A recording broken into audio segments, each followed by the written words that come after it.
Welcome back.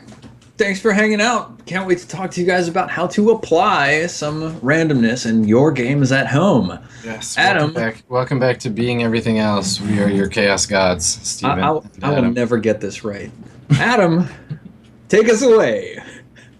So, applying chaos. We talked in the last segment about the forms that chaos can come into your game via the mechanics of that game, whether they're in the book or you've added them to the game by way of some clever GM hackery. And then we're gonna talk about what to do with that chaos, like how it can be applied to the game. And I think that the first place that I wanted to start, and using Swan Song and West Marches as our examples, it's where that randomness comes in during the process of play, because West Marches is moment to moment chaos, isn't it? It's like, okay, today, now, this scene, what is that chaos about? Whereas Swan Song it's all front loaded. Like, I don't use tables in like random tables except for the Starship malfunction table, which is just like 5 entries anyway. I don't randomly decide encounters, but to generate Asgard Sigma, the sector that the game takes place in, thankfully there's a tool online to do it all for me, but it represents several hundred random rolls. You know, the sector itself, where every planet is, what each planet's tech level is, how many people live there, the biomes on the planet, the factions, like so much work, all front loaded.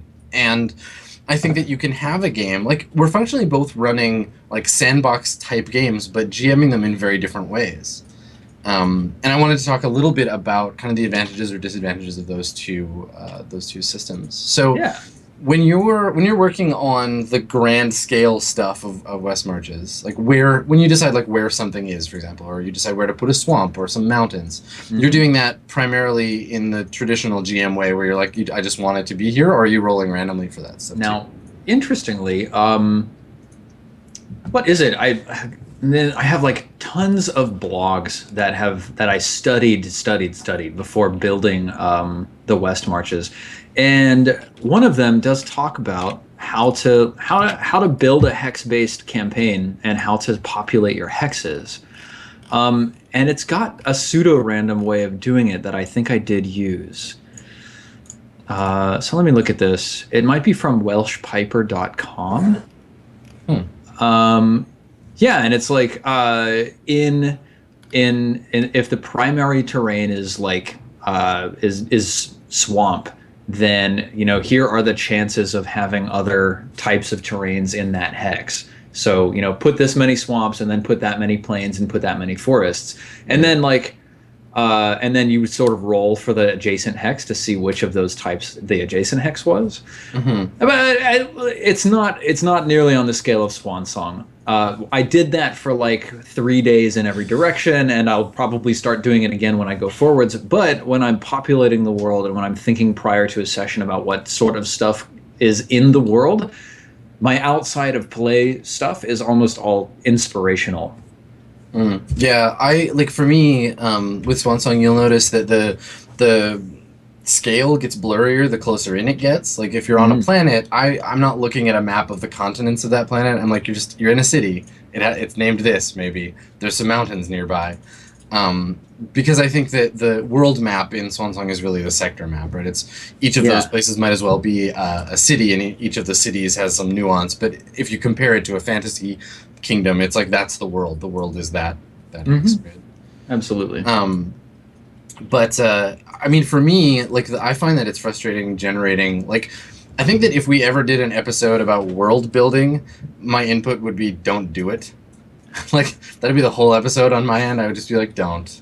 It's no. You'll hate yourself, and your players will hate you, because eventually you'll be like, all right, you come down from the mountains and you enter a floodplain, and someone's going to be like, well, technically, if we're on the south side of the mountains, there wouldn't be a floodplain here because the ocean is on the other side. Yeah. And it's like, I'm enough of a stickler for that stuff that it would drive me bananas to try to make a world that's like logical in that way. And I hate hand-waving stuff as magic just because I don't understand it geographically. Yep, absolutely. But I mean, I think that you look at a world as, and we can say world as like, it can be a universe or it can be a town, doesn't matter. as like a blank slate functionally, and you can start with a random seed, and you can say, okay, like this place has these tags, so they're like I don't know, genetically engineered humans and demon cult and secret crusader, and those are the 3 tags for this, I don't know, community or whatever, whether it's a planet or a city. And then you can let the gameplay dictate filling in the gaps, and this is where that idea of saying yes to whatever comes up in play, as long as it makes sense in an internally consistent way, where you don't have to be like, if a player is like, well, I'm going to go to a tavern, you don't have to look at your map and be like, I can't remember if there's a tavern here. Okay, let's. You can just be like, sure, it makes sense that a tavern would be here, or you can disclaim it and just go to a random building generator and be like, okay, let's see if there's a tavern. Let's see if I can roll for one. Right? Yep. Yeah, absolutely. I mean, like when you're in play, Adam, and you need to make a decision, like oftentimes I would probably in the West Marches go to a random table. It's like, okay, is there something in this town? Let me roll on the buildings in this random town table. Blue, yeah, there's a tavern here. But in your case, how do you make that decision? So for me, I associate I basically like look up. I associate from the parent decision. So if you're on like random highly like disorganized like frontier world and someone's looking for a library, I'm probably not going to just say, yep, sure, there's a library here, why not? I'll probably say, well, unless you can think of some exceptional reason why there would be, or we've established that there's like a secret library on this planet, there probably just isn't one. And situations that, you could also use like a character role, like a culture role or something. That's what I was going to say. Yeah. So so that would be the way, would be to be like, well, my character is a librarian, which means to me as a GM, the player is so the choices you make about your character indicate the things you care about in the game you're playing, right? Whether it's just like, I want to be a fighter because I like playing fighters, I care about fighting, or it's I'm a cleric because I care about the religious setting of this world. So I would, in that case, I would be like, cool, okay, your character's a librarian. Yeah, you probably know about the like shitty little backwoods library they have here with like 5 data disks available to you, but it's there. You can go there, right? Because you're letting the players decide, and that doesn't even need a roll.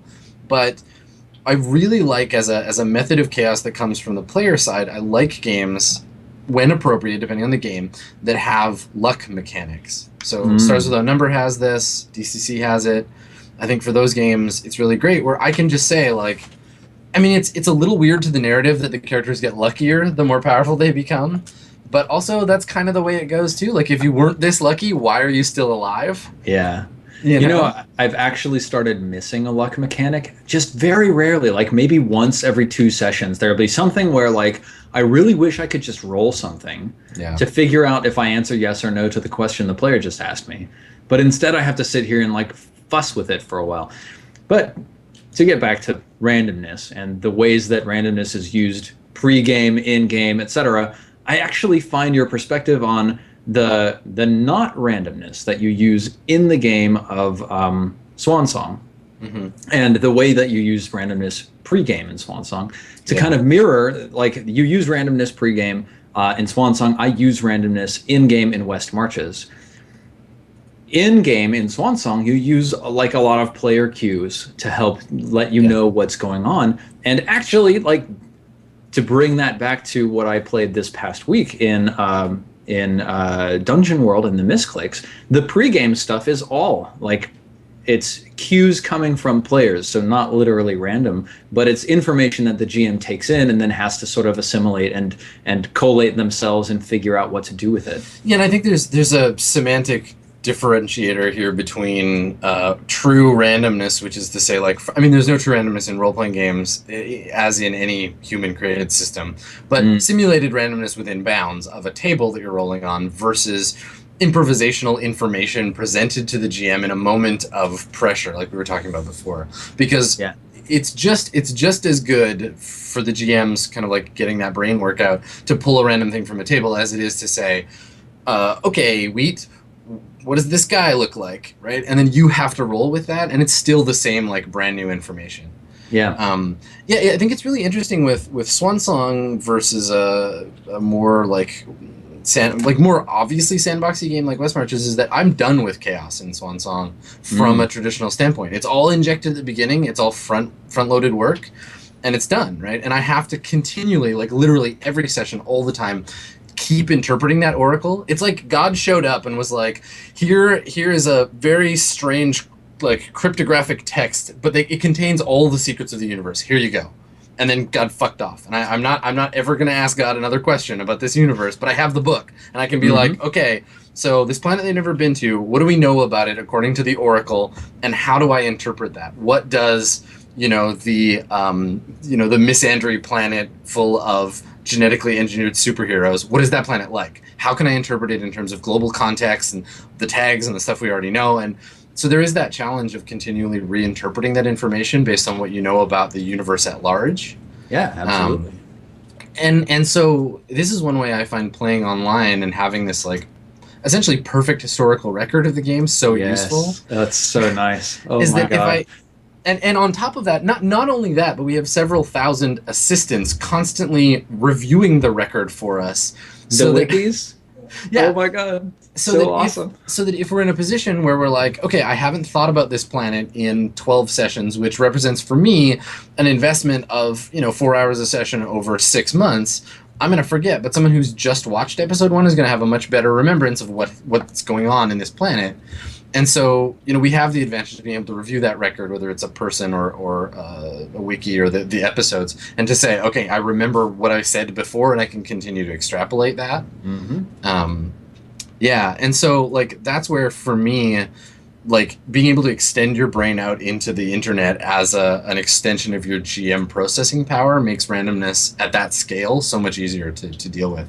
Like, I take way less physical notes on a game like Swansong than I would at a like regular tabletop game. Nice. I actually I take a lot of notes on West Marches, and then it's almost like exactly the opposite, right? In Swansong, you built the world, and then or you randomize the world, and then everything is sort of derived from that. In the West Marches, I'm randomizing the adventure by like moment by moment adventures, and then I'm building the world based off of that. So like I'll take really detailed notes, and then I'll go back after the session and update all sorts of information about like what I found and how it relates to the world and stuff like that. I think that's what's so interesting about those two approaches, is that if you were someone viewing that imagine the finished fictional setting comprised of like the literal setting as we normally interpret it, plus the setting of play, which is to say player input, moment to moment stuff, the way the world changes as player action. If you were to look at all of that collected stuff, and we were both at episode, say, like 40 or whatever of these two shows,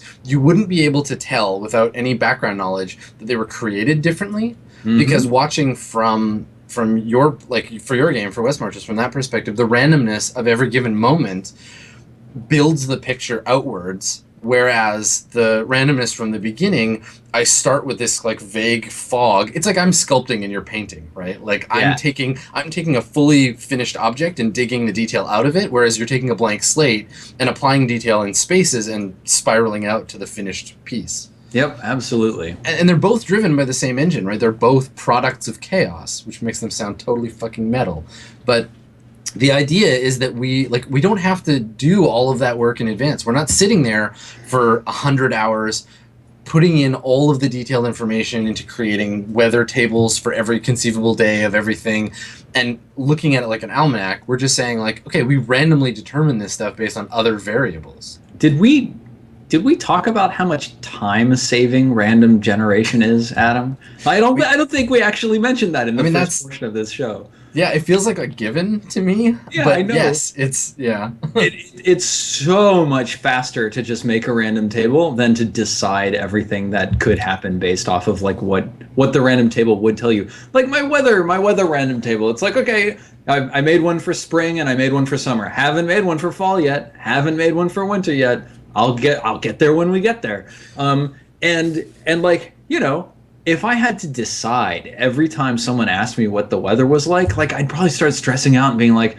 oh, am I like, is this an accurate perspective for weather for this region in winter? Like, whatever. Who cares? Just put a whole bunch of like snow and ice and hail on a table and then be like, well, today's weather is hail. Okay, here's 3 more days just in case you want to go to like a weather oracle. And like prep. Like you could theoretically spend hours and hours and hours and days, weeks of your time artfully crafting out all of the towns and all of the NPCs and all of the monsters in the region.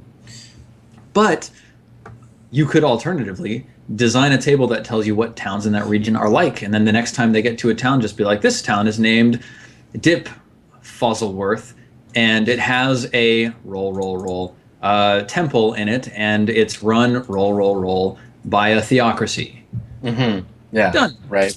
And you interpret that, and you could say, well, okay, this theocracy is probably at war with the mageocracy 2 counties over, because we know already that the mages in this world hate clerics, and like this is a thing, and you have context. And like literally, if nothing else, context is the most important thing for making a random table feel like a solid part of the universe. Yes. And to go back to the point about like randomness saving you from wasted time and effort, I'll tell you a very short story about a tragedy in that vein. Oh boy. So, once upon a time, and I guess it's still now, but once upon a time there was a game called RuneQuest.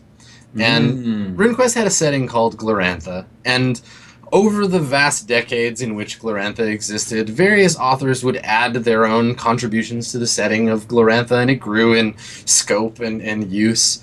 Until recently, which is to say like last year, the current IP holders of the Glorantha thing made this 2-volume, this beautiful hardcover epic Gloranthan setting. It was like an almanac, and it literally has like lunar phases tables and weather tables for every day of the Gloranthan year, and details on every village on every map, and like the how high the tide is at certain points.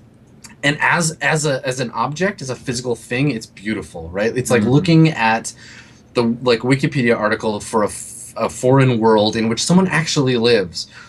As a game aid at the table, yes, it's a giant useless piece of shit. Like, it hurts me to say that, but it's so pointless, because establishing exact detail about every single thing makes the GM responsible for knowing that shit.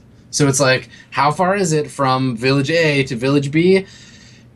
You can make a roll if you don't know. You can place it randomly if you need to, and just get it over with. You can montage your way through that shit. But if there is something written down, if it's in the record, the GM is expected to be able to know, to be like, okay, well, you have to cross these fields, and it's this time of year, and you're not rolling randomly, you're looking that stuff up, which becomes totally tedious and frustrating. So GMs, do not write 2,000-page almanacs for your setting. You will not use most or any of it. Yeah. I totally agree. I feel like if I have a book that tells me a whole lot of stuff about the world, it becomes like a memorization task rather than a play task. Yeah. So like random tables and randomness, it almost moves prep away from something I do on my own to something that I do in play. And it's like it lets me play more and do the lonely fun less, which sometimes I really like. And sometimes I like my lonely fun too. Now, I saw someone asking a question in chat, and I think we should definitely talk about this before we move on to Q&A. But it was one of the points we wanted to talk about. Is the question was, what do you do when like your players just ace every roll back to back? Because that's a type of randomness that can occur in games, and this is all about embracing player chaos. What happens when the players are involved, not just from the rolls that they're making, because like, yeah, sure, if the players are acing every roll or failing every roll, that's an element of chaos you have to deal with, but also the decisions that they make. How do you deal with that? And yeah. I think it's important to think about, and you mentioned it a little bit earlier, that when you're at a table playing games with people, and I mean, table is metaphor, right? It could be on Roll20 or whatever, but when you're playing games with people, you need to think about that there are more players at the table than appear to be, right? Like Swan Song, it's like it's me and Wheat and Jeff and JP and Steven, and it's also the game, right, is a player. The mechanics are a player. Yes. And the creator's intent is a player to a lesser degree too, because they're not all the same thing. And so, yeah, chaos can come from the game, and that's the most commonplace. But my favorite kind of chaos, I think, is player chaos, right? Okay, the players are doing stuff I didn't expect, or the dice are letting the players do something that I would never imagine possible. Like, okay, I guess if your weapon systems aren't damaging the pirate ship, you could just go get a bazooka and jump onto their ship and kill everyone on board by yourself. That sounds like an insane plan that apparently the gods of randomness will allow you to do. Yeah. And I mean, as to what do, you embrace it. You fucking go with it, right? Like Yep. it's Absolutely. fun.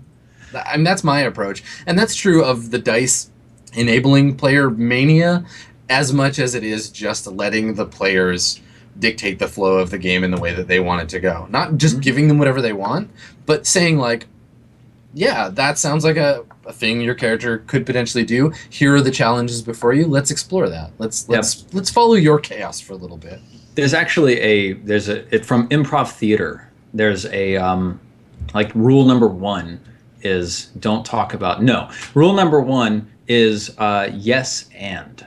Always say yes and. So if someone introduces an idea into the scene, like, how are you today? Mr. Bigglesworth, have you had any fires recently? After that one we had to put out, I hoped you would be more careful next time. So, player 1 has established themselves as a firefighter, or at least someone who has put out a fire. Player number 2 has to somehow take that information in, adopt it as true in the scene, and then move forwards with it. So they're saying, yes, you are a firefighter, and oh no, Mr. Bigglesworth, I've really stayed away from fire. This time it's all about explosive chemicals. Like, okay, whatever. Yeah. It's a tricky thing to embrace from both sides because, like, I mean, we're addressing primarily GMs, and so it's easy to say, like, when a player comes up with an idea, try your best to incorporate it in a way that feels like it has integrity for the game and for the player's intent. But you don't have to just like say, well, okay, whatever you say, that sounds great. Like, the dice are there to help say, okay, this is possible, but let's let the dice complicate that, or this is what you'll have to pay for to get that thing. Yep. You don't have to just fold. But from a player perspective, because there's no way that there are 2,000 plus GMs only watching the show right now. From a player perspective, this can be an intense leap to make if you don't talk about it in advance, right? Because you don't want to be like, we go into the town and they're like, what do you do? And you're like, oh, I go to see the like queen who's in town on vacation, because obviously that's a thing. Because some GMs who are very protective of their authority, or if you haven't talked about it in advance, they're going to be like, look at their notes. They're going to look through that 7,000 page almanac and be like, well, it's the 21st day of Febtober, so obviously the queen is on her royal hunting grounds, which is on the southern continent, you idiot. Yeah. And so it's talk about that with your players, right? Like, have that conversation before. Like, who's got narrative authority? How far can we bend those rules? And where does player chaos fit into our game? And prompt that conversation as the GM. Say, like, I want this information from you guys, or I don't. Like, I have narrative control over these things. You have narrative control over this stuff. Let's try to keep those lines how they are. Or negotiate it as you go, right? Yep, absolutely. And, like, for me, yes, and, like, there are definitely times when you're going to want to like manage what your players are trying to throw into the works. Like if someone introduces something and it's just not like thematically in the right vein of the game, but the game does sort of give players the ability to introduce that, then as the game master, you can sort of, tweak it to be more in line with what you had in mind when you were thinking of the setting, but also embracing what the player said. So like, to think back a year or something like that to the first episode of R&D, I think it was either Maggie or JP introduced like a race of squirrel people that lived in the dungeon world setting. It was based on some sort of spout lore role or something where, like narrative control over that was fairly firmly in the player's hands. So I was like, okay, squirrel people, that's not really what I had seen here. But then when the squirrel people showed up, like they were actually like tall, like multi-furred, animals. Right. And I think what you're doing there is there's a flip side to yes and, right? Where it's no but, right? Yeah. Where you're saying like, okay, like I'm hearing you, I'm absorbing that idea. Like that as it stands doesn't fit with the way that the table has described things, or like, no, you can't have that thing, but you can have this other thing, or we can, you can try for another thing that's like that. And I think that's a big component for me, that if you can make that a mechanic, if you're playing a game that mechanically enforces that, it encourages player behavior and encourages players to like incorporate that stuff more. Now, I really wanted to talk about yes and this idea that like the rules are kind of another player.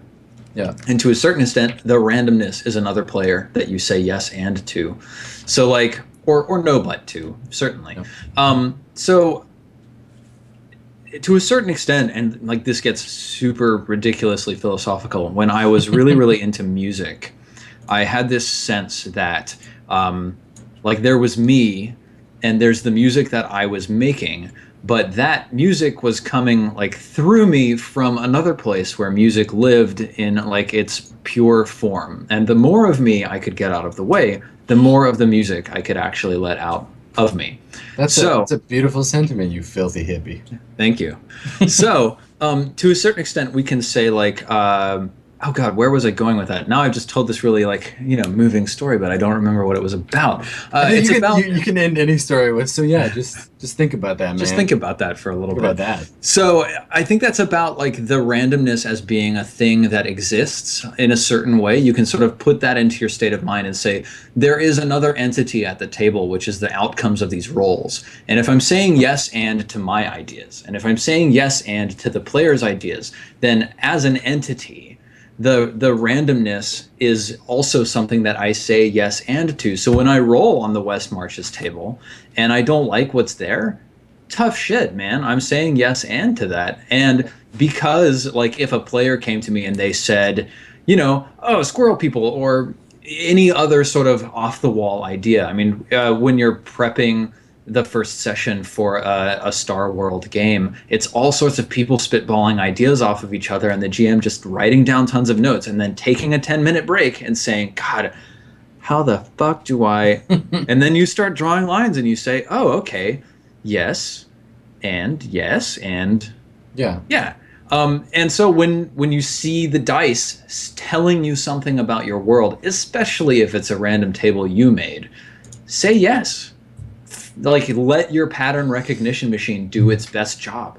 I mean, I think as far as, and this applies back through everything we've talked about, and as kind of like a closing thought on the prepared stuff, I feel like the important thing to do is to consider that you're not just playing the game, you're playing with the game, and then the game contains tools to input information into the narrative that no one else has the power to do, or the time for that matter, right? If you're looking for a way to disclaim some of that work as a GM, if you're looking to stretch your improvisational muscles a little bit, talk to your players before the game about narrative control and about where input's coming in. Like when we go into playing West Marches, we all kind of just embrace that some horrible random thing might occur to us and we might get eaten by wargs in the night, but that's just how it goes. Yep. Because we're playing a game that's built on that randomness. So that's actually an excellent thing.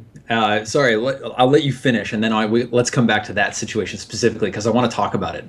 Please. So all I wanted to say was just that, like, yeah, have that conversation, and it can be about here's the places where chaos is going to leak into our submarine, and here's the ways in which we can make that work for us, and we're going to play this game, and the game contributes in this way. And sometimes it's going to be West March is crazy, and sometimes it's going to be very focused, like, the game is very like tightly focused on this stuff. There is no chaos involved. We're just going to go through these scenes and it'll be over.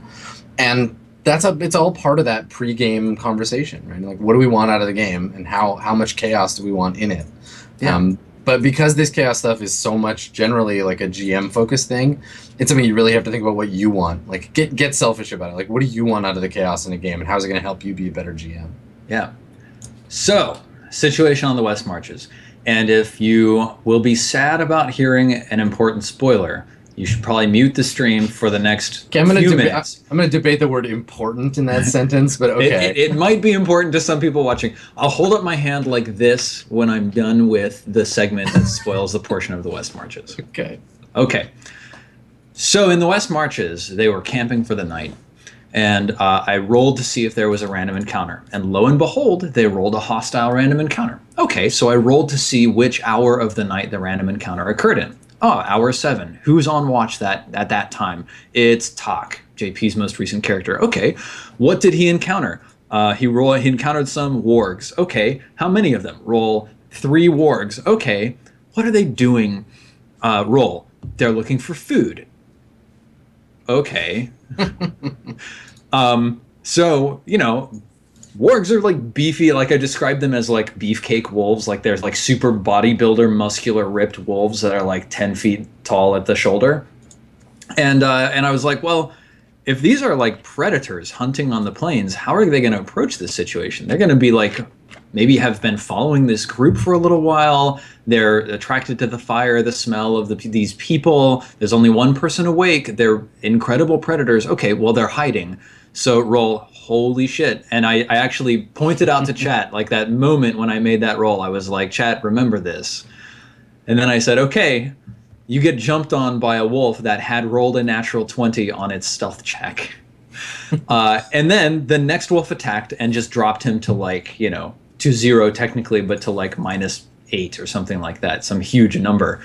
And then it's possible that I could have pulled more out of the rules of the game to allow the rest of the group an opportunity to hear these things and wake up and try to deal with it somehow. But saying yes and to the rolls that came out basically one-shot a character without him having any agency about it at all. And like I gave him a roll to see if he perceived the wolves, and he just rolled some like, crappy middling like 11 or something like that. And then it was like, well, because I'm saying yes and both to the players' rolls and to my own, you're dead. And I think that to a certain extent, that's part of the reason that I'm totally in line with Adam when he says to never, even though I actually did, so you guys can totally supercut that together, to never hide your roles, because it lets you say no to them if you hide them. Whereas if you're showing them... Yeah, they just stop meaning anything then. Yes. You might as well just make up a number. And when you get into the habit of saying no to the roles that you don't like, then... guess what, guys? Most of the time, that's going to be Spoiler warnings up. Everybody, we're done with the spoilers. When you say no to the roles that you don't like, most of the time, like we're GMs, we love to see our players succeed. Actually, this is really funny. Most people assume that there's a really antagonistic relationship between GMs and players. For me, that's just not really true. I love seeing my players succeed and do awesome stuff. That's really cool. But when you start saying no to player role or to your own roles, it's going to be the roles that punish players more. But it's almost like embracing players' successes means that you also have to embrace their failures and your own successes, because it makes their successes feel more meaningful. Like for every character that gets completely murdered, there are other characters that manage to avoid that. Somehow and that actually finds just interesting. Never get killed. Yeah. Weird magic. Well, I mean, yeah, like I would phrase that as being a fan of the characters. Maybe that's so. Just how it goes. Maybe so. Should we take some questions? Yeah, I think we'd better move on to our Q&A session. So just so you guys have a little bit of perspective, we always do a Q&A for the last 15, 20 minutes of chat. It's awesome that there's so many people here tonight. There's about 5 times as many people as we usually have watching. So what we do is we look in chat, we see questions, we copy them over into another document. So please, guys, try not to repeatedly spam your question. Chances are we got it the first time around, and we'd like to keep things clear so we can grab other questions. And if we don't get to yours, we're really sorry. But 20 minutes flies by when we start really answering Q&As. Yeah, and like the other roleplay shows, we'll start a thread on the subreddit, and we'll always answer we'll answer questions there too. So if you have a burning question and we didn't get to it, then we'll take it over there. So I've got one that we can take a look at to begin with. So Jordy Jones asked, can there be too much randomness? Is telling an overarching story then even possible? If so much is random, will players start to feel like everything is fated, so they stop caring? What's the counterweight to the use of randomness? My thought on the matter is that randomness is like you there's no such thing as an overarching story while you're playing. It just isn't. There's no story. There's a story after the game is done, whether it's after the session or the campaign, where you look back and you're like, let's tell each other the story of what we did in this game, right? That's your story, and it's shaped by player decision, by GM decision, by the roles, by randomness. And so I think in that regard, no, it's not possible to tell an overarching story. Like if you go in and you say like, okay, by this session, you know, I want to have seen these encounters happen, or like I want these characters to still be alive and the bad guy to be dead by this time, or he has to get away during the climax of this fight. I think you're doing a disservice to your game, and you're doing a disservice to your players and yourself, right, by putting too much of that effort in at the beginning. I personally don't think there can be too much randomness. I think if the tools you're using to generate the randomness are sound and make logical sense, then no, you're good to go.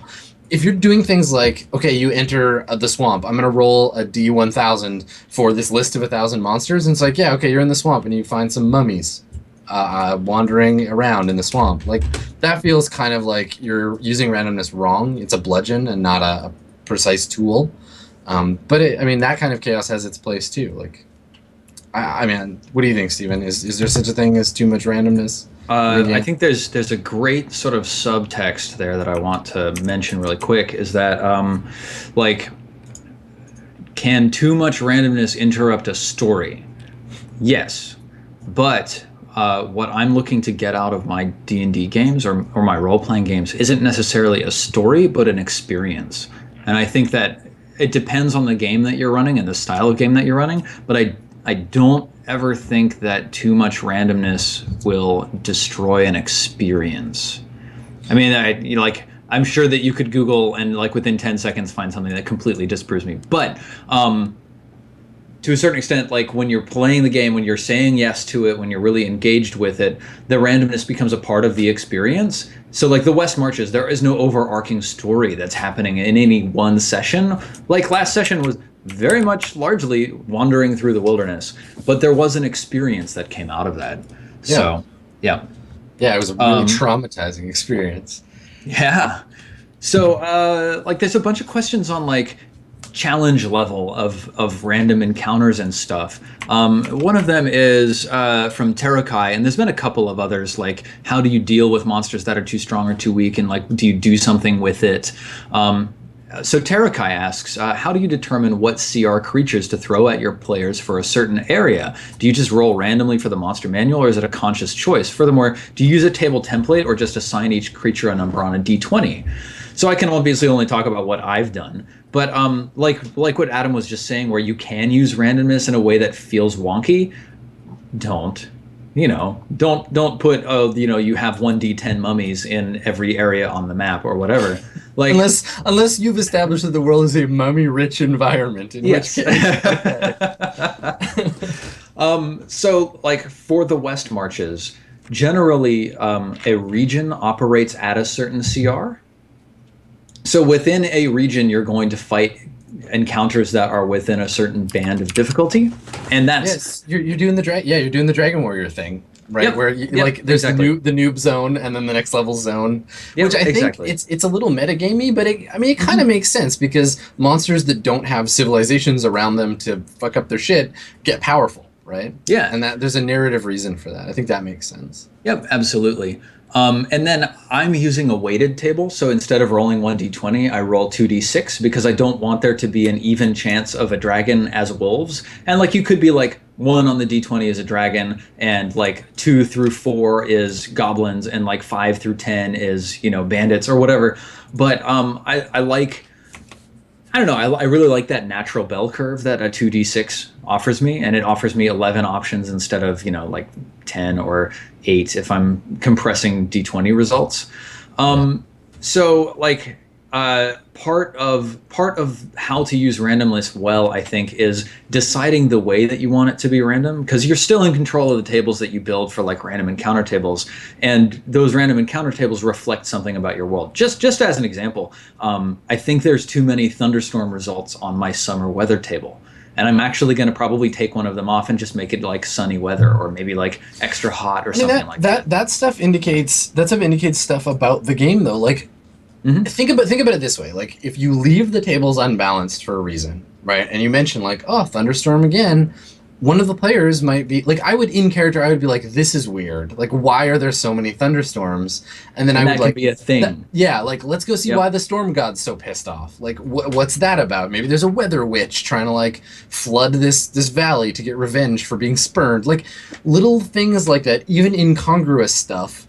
And that doesn't even have to be the table is broken. If you just roll thunderstorm every day for 6 weeks, it's like, hold on, this might mean something, just in the same way that, you know, having mummies show up in the swamp might mean something. So there's a way to do that incongruously that still fits. As far as like challenge rating and encounter balance and stuff goes, my opinion, in just about every game, I would say, except maybe 4th edition D&D, which is very much about like tactical situations, take challenge rating, crumple it up into a little ball, and throw it in the garbage. Yeah. Because it's pointless. It doesn't mean anything. I hate it. I hate balanced encounters. Yeah. That's my thought. So let's see. Is there another question you find very interesting here, Adam?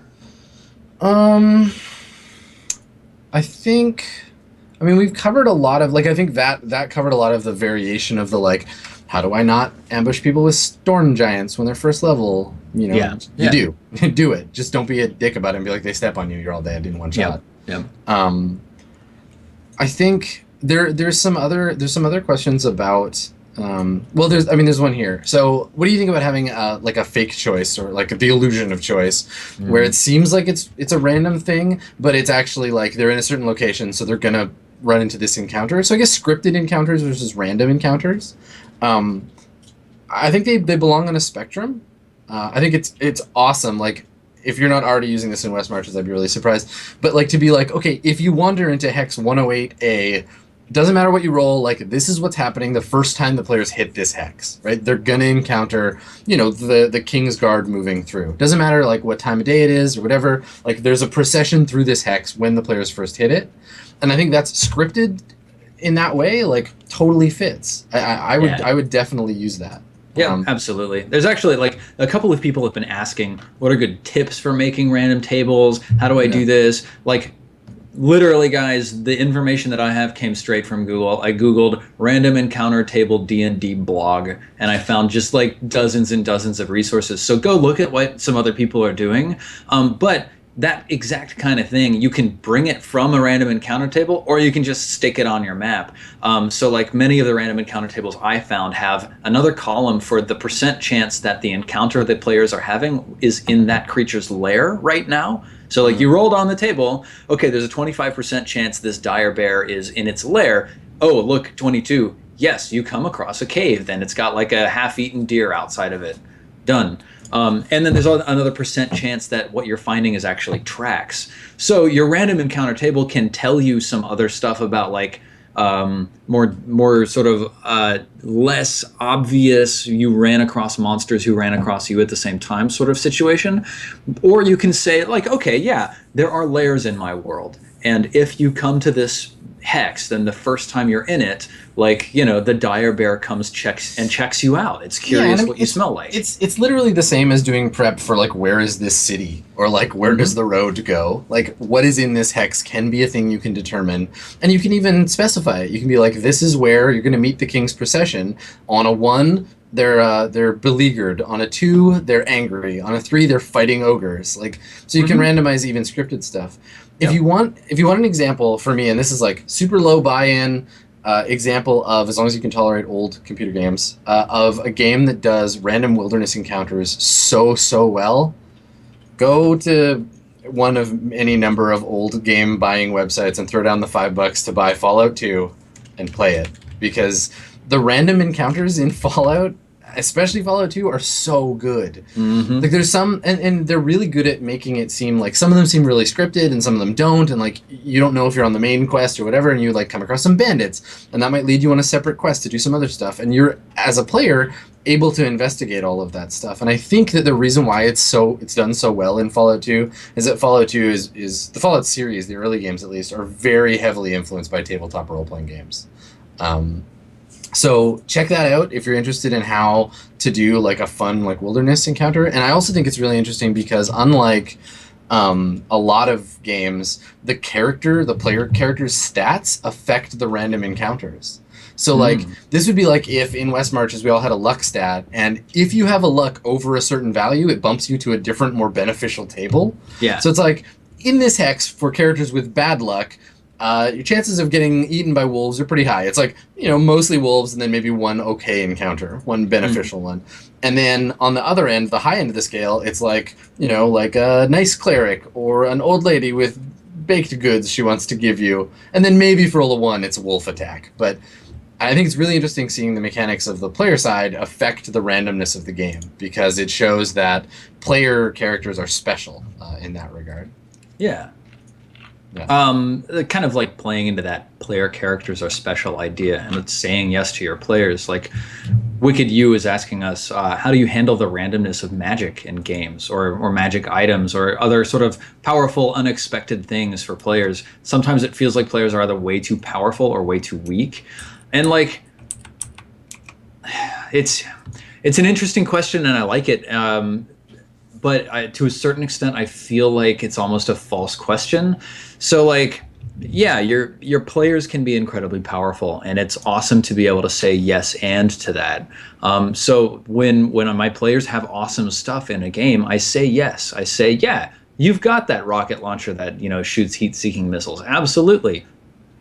And now you're sitting at the king's feast, and like the rival for his attention is sitting across from you and spitting daggers from his eyes. What do? If you pull out that rocket launcher, the guards are going to skewer you with their light spears.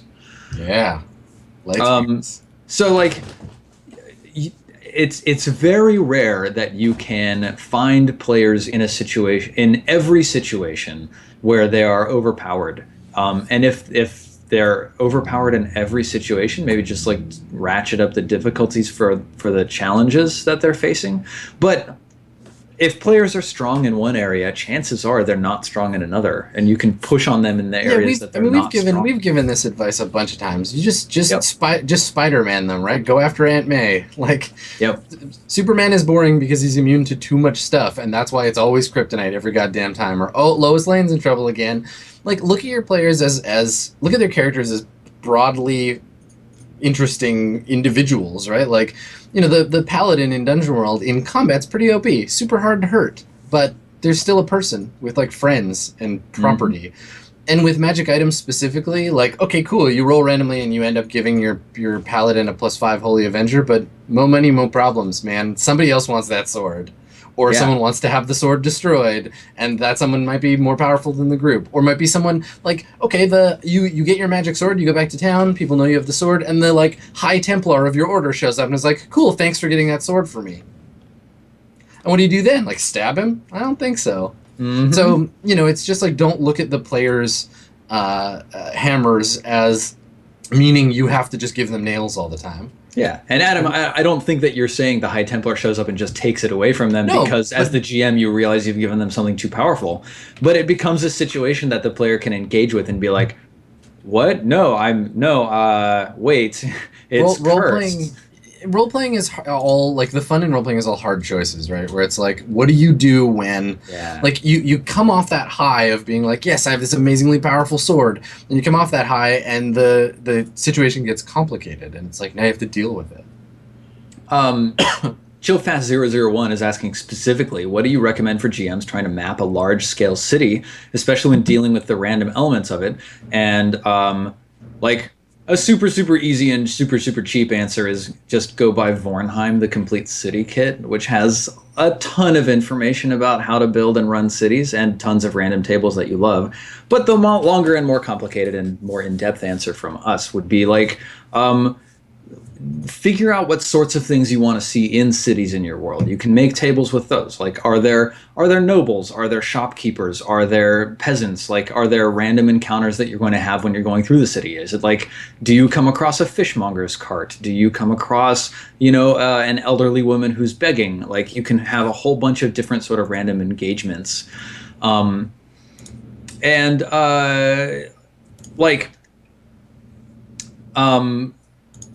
Again, we've come back to this a lot, is like, only prepare what you're going to play with.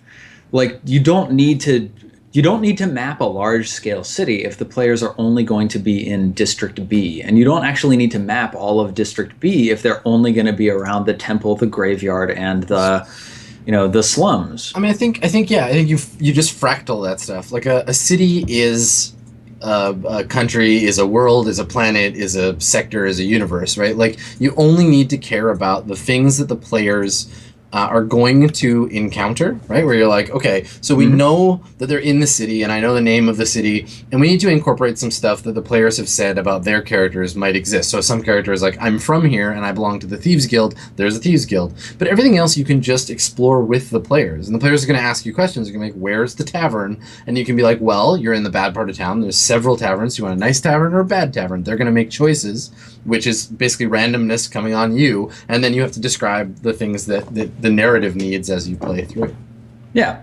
There's one cool clarification question that JP actually called out for us from Bonkaroonie. Bonkaroonie says, you guys said, I'm gonna do this in a Stephen and Adam voice. You guys said, don't balance your encounters. And now you're saying, if your characters are too strong, make sure to send stronger things at them. I'm confused, says Bonkaroonie. And you're totally right. And to clarify on that a little bit more, I think I also don't like the idea of balanced encounters from the perspective of this idea that in Dungeons and Dragons, every encounter you place for the players has to be balanced within a certain margin of error for them to complete in combat and attain the experience points. So like, yeah, in the West Marches, in the Central Ellen Plains, encounters are, generally speaking, achievable for a group of 4 level 1 characters. Like, some of them might be pretty hard. Some of them will wreck their shit, but those are like the 2% results, right? And some of them are going to be pretty easy. But, like, allowing the wreck your shit results on there creates more interesting gameplay from players, because like a group of 4 level 1 characters runs across a basilisk, which is CR3. It can one-shot them with a swipe of its paw. Like, they know as players that they can't just tackle this thing, right? But maybe it's chasing them. Maybe it's being chased by something. Like, what about that situation is interesting, and what about that situation is an interesting way for the players to hook onto? And then, so sorry, what I was just going to say, I think that the clarification that needs to happen here isn't, like, I think that that's maybe a disingenuous paraphrase of what we're saying.